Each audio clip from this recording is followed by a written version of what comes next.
Hello Forkies, today I am starting a new series here on YouTube, and I was recently scrolling on YouTube and I was trying to find a content on positional chess because chess is divided into pure calculations and tactics and into strategy, known as the positional chess.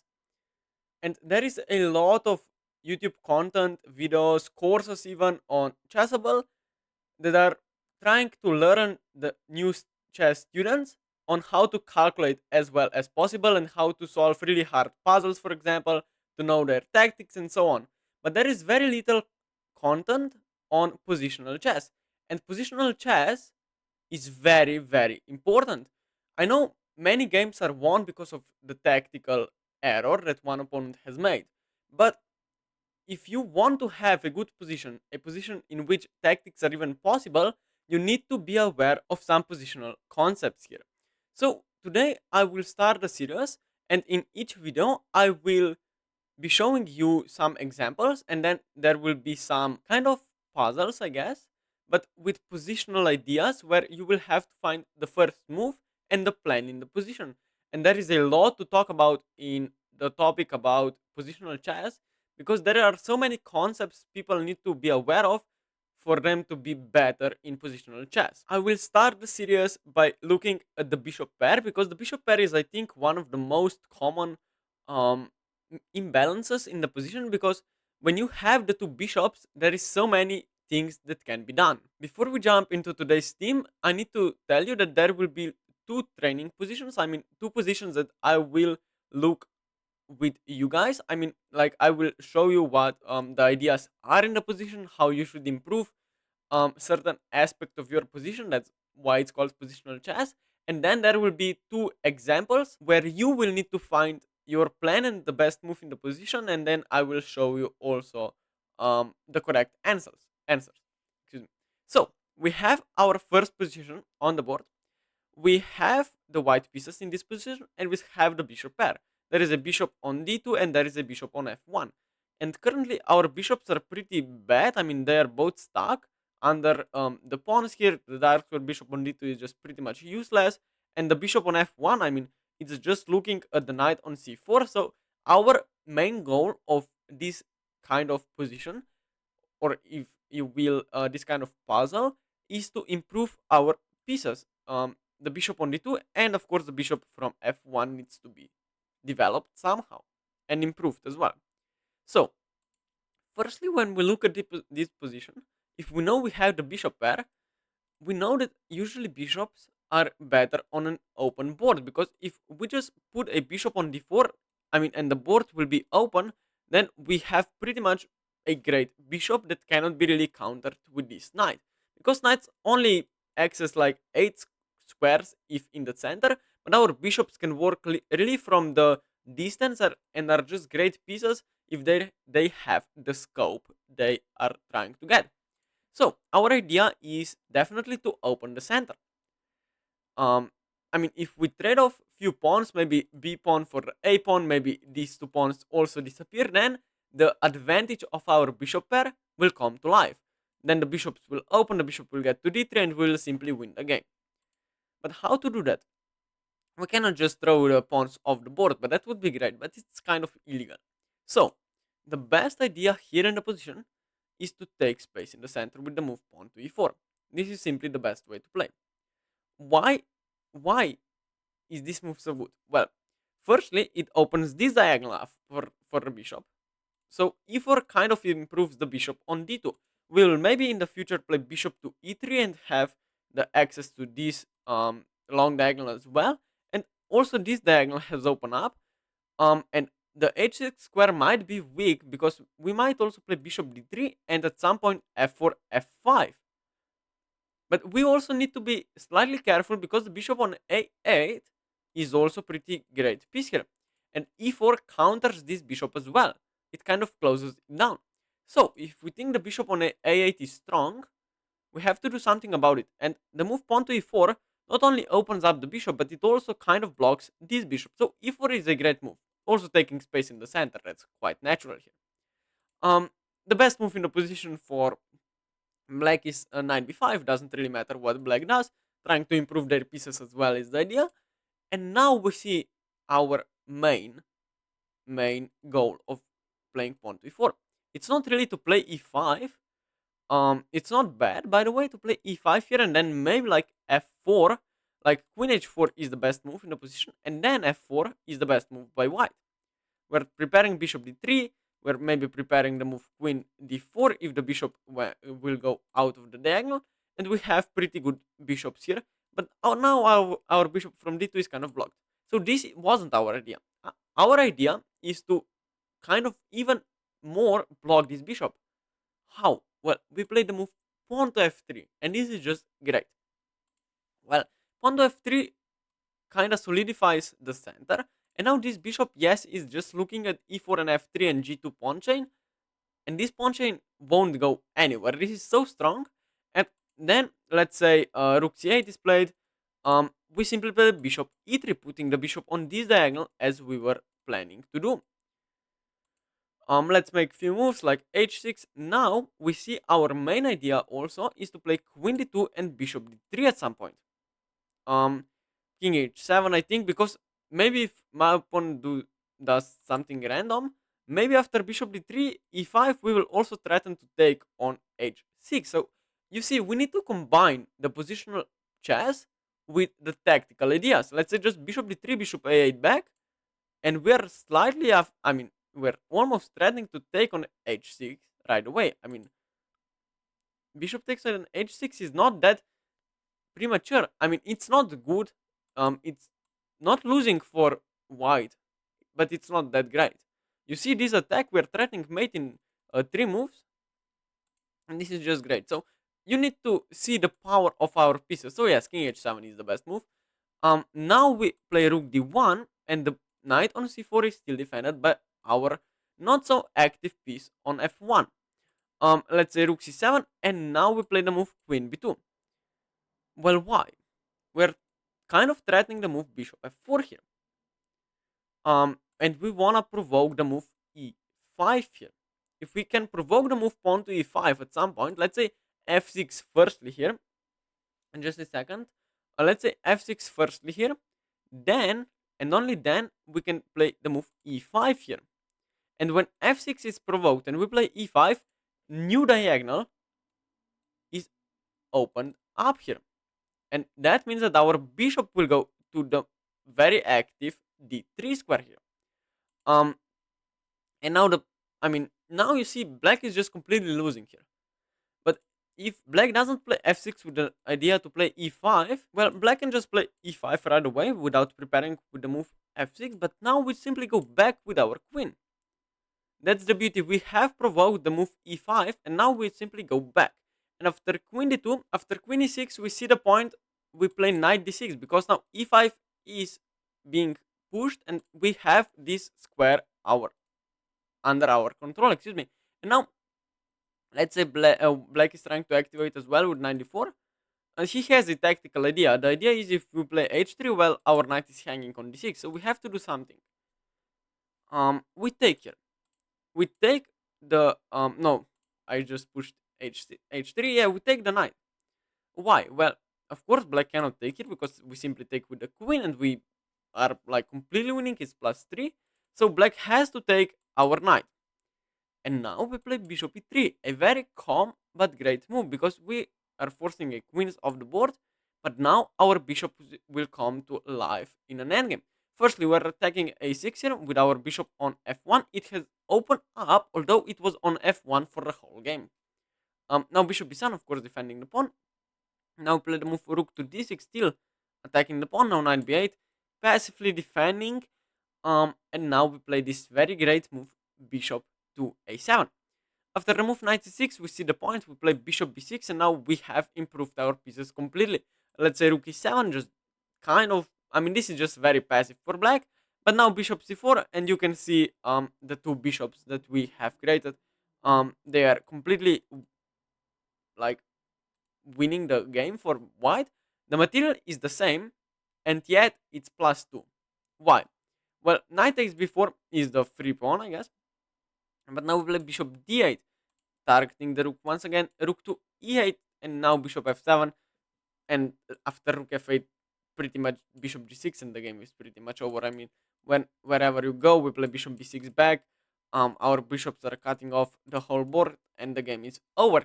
Not because of tactics, not because of some fancy calculations that were made during the game, but because of positional understanding. From this position, where we played e4, we have reached this position in a few moves where the bishops were just completely winning the whole game. Yes, if f6 would be played, then just bishop gets to d3, the game is over. But if e5 here is played, then we simply go back and d6 square is under our control, and we win the game after a few moves. And this also just loses. But yes, we reach this position where our bishops are just completely winning the game. So now we will look at another example. I have it right here. You have seen the first move, but this doesn't matter. Yes, now this is far more closed, far more close position than we saw before. There are still 8 pawns on the board for both sides. There is just one minor piece being traded off the board. Black has two knights. We have the two bishops, and usually, like, the assessment of this position by people is, well, black is just better. There is just a closed position here, and black has two knights. That means black should be better. Yes. Well, no, that's absolutely not true. So if you look at this position, well, the best move he has, as you could see, is bishop d3.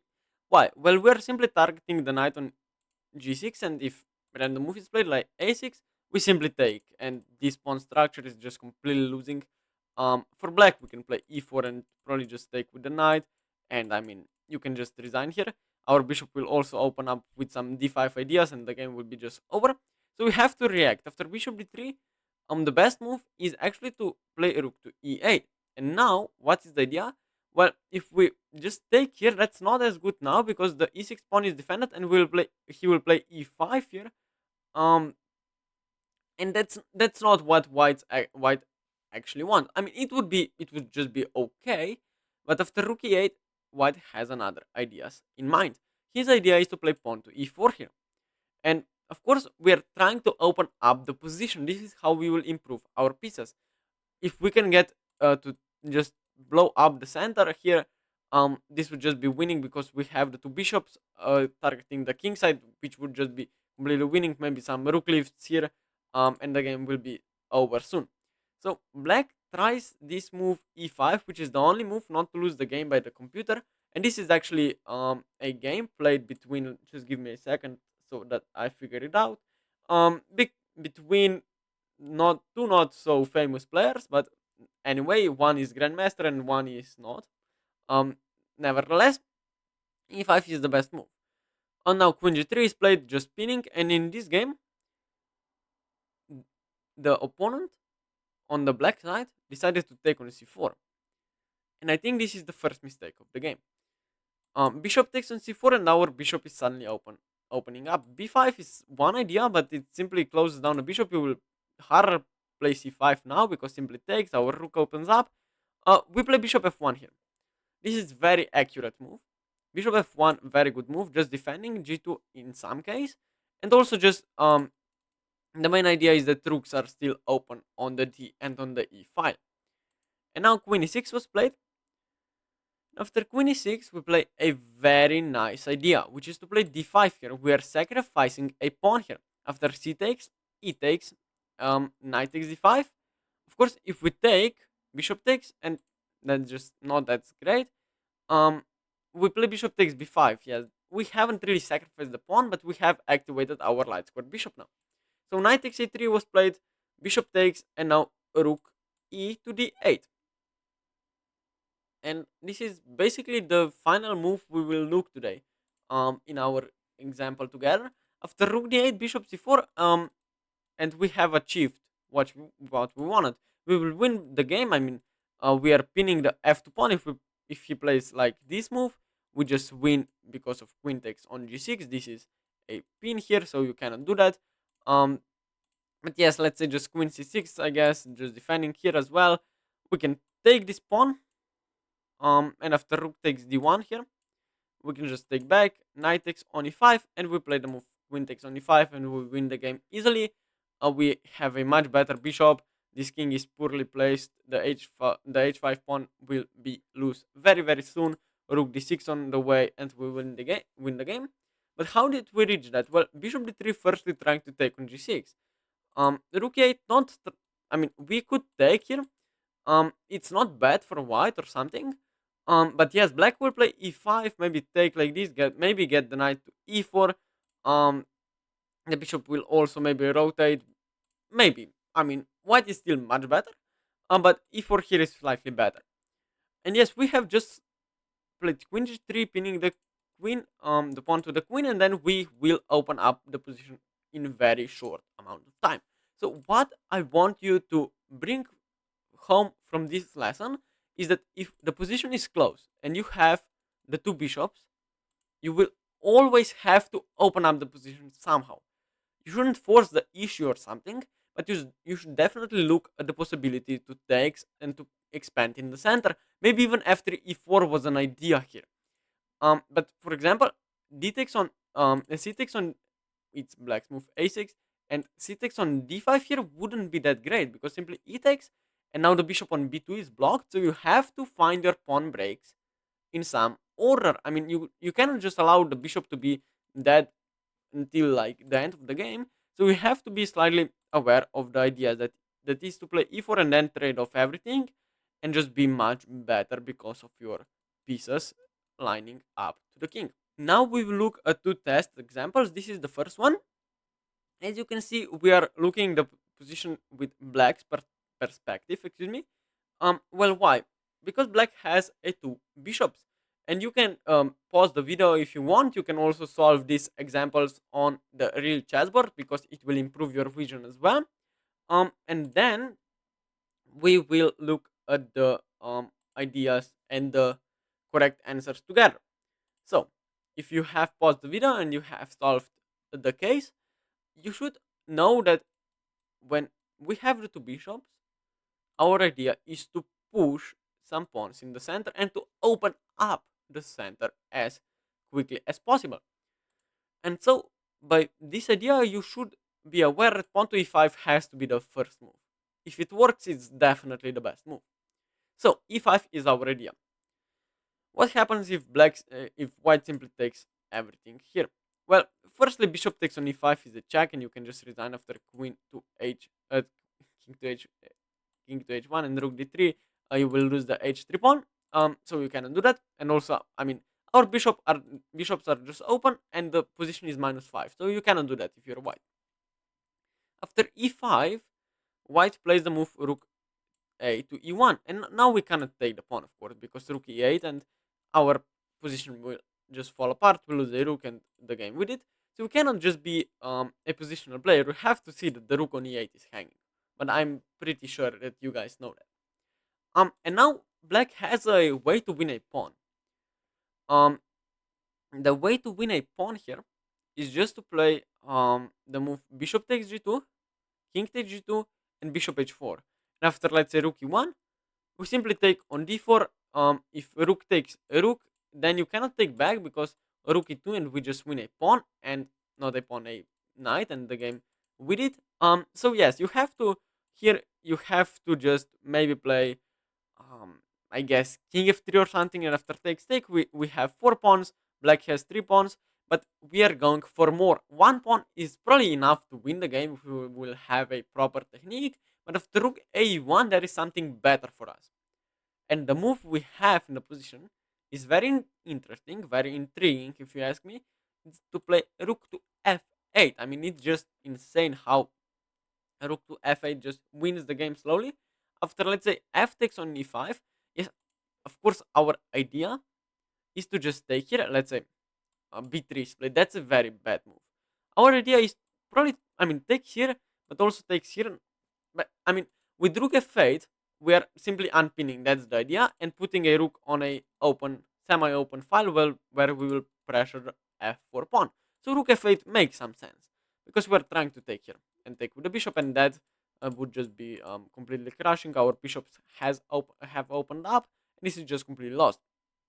So after rook f8, white is virtually forced to take here, and after d takes on e5 back, Um, you can play knight b3 defending, but then we simply take, knight takes.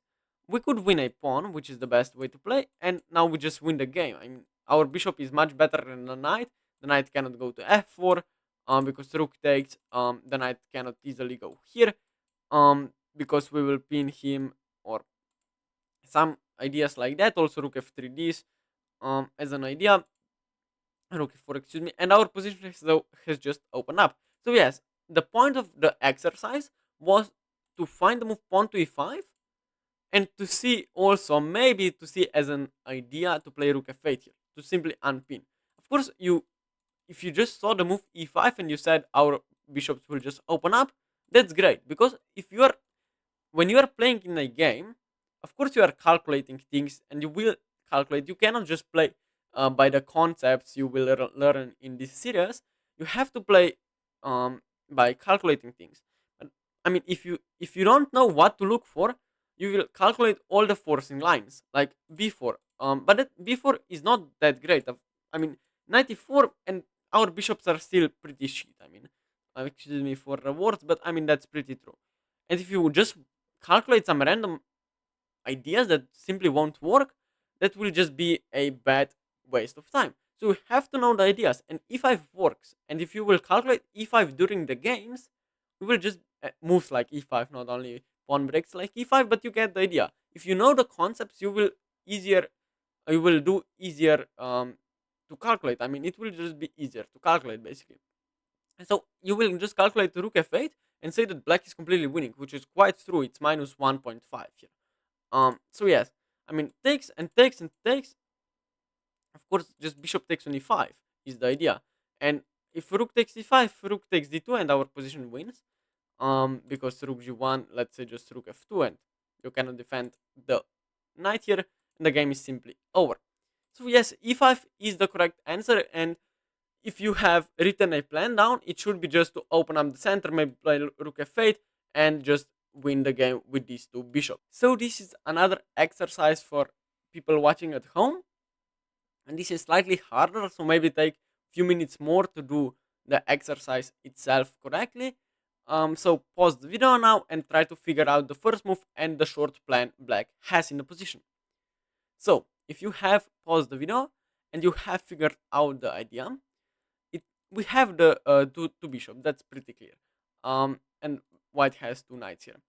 And white stands pretty great here. If I'm completely honest, white is not much worse, but there is a move that makes white's position crumble apart. If we just evaluate the position, it's black to play. So if we just play a random move, we're just not that much better after 96, and the knight is just completely dominating our position. There are two moves not to lose the game immediately for black.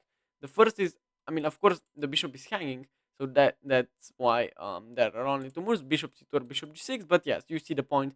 I mean, maybe we lose the b7 pawn after bishop g6, and white can just bring the king to f3, maybe improves the rooks, and maybe push the A pawns and the B pawns forward, and the knight on D6 is just a spectacular piece. Maybe the knight gets to E4 as well, and our position is just pretty bad. So we cannot play a random move. We still want to open up the position somehow. We don't have any pawn breaks in the center, or do we? Well, that should be a hint. The best move in the position by far is to play the move pawn to f6 here. Pawn to f6 is just much better move. Um, for example, if simply takes, that's just bad. After f takes, after g takes on f6, white doesn't have the d6 square anymore, and our bishops have just opened up.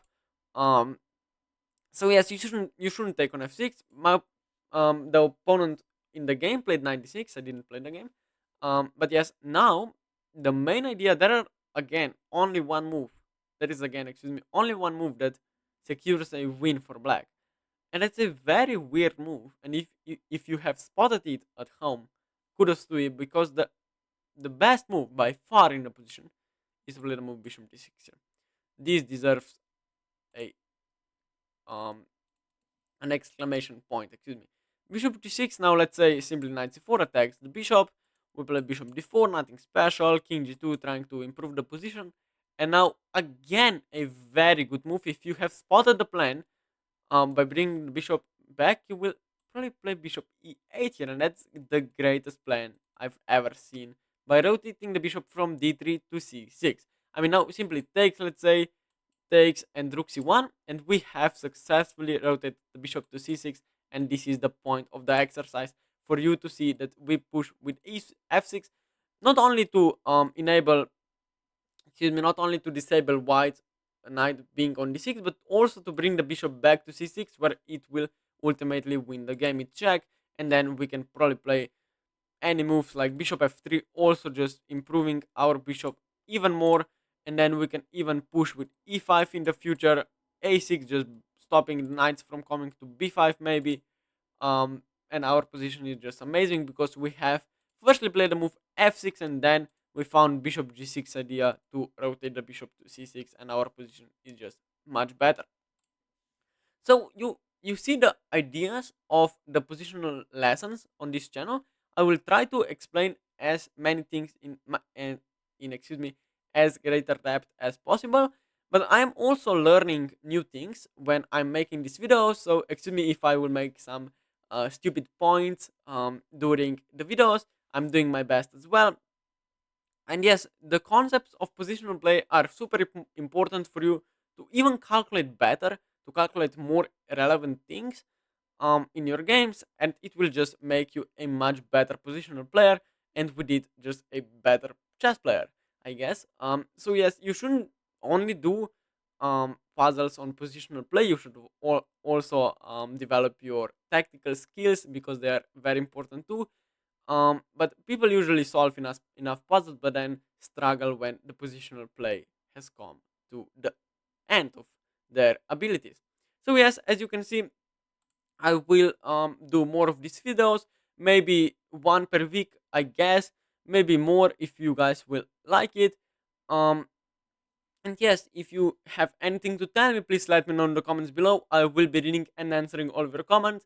And as always, if you like the video, please consider liking and subscribing. And see you guys tomorrow. Bye bye.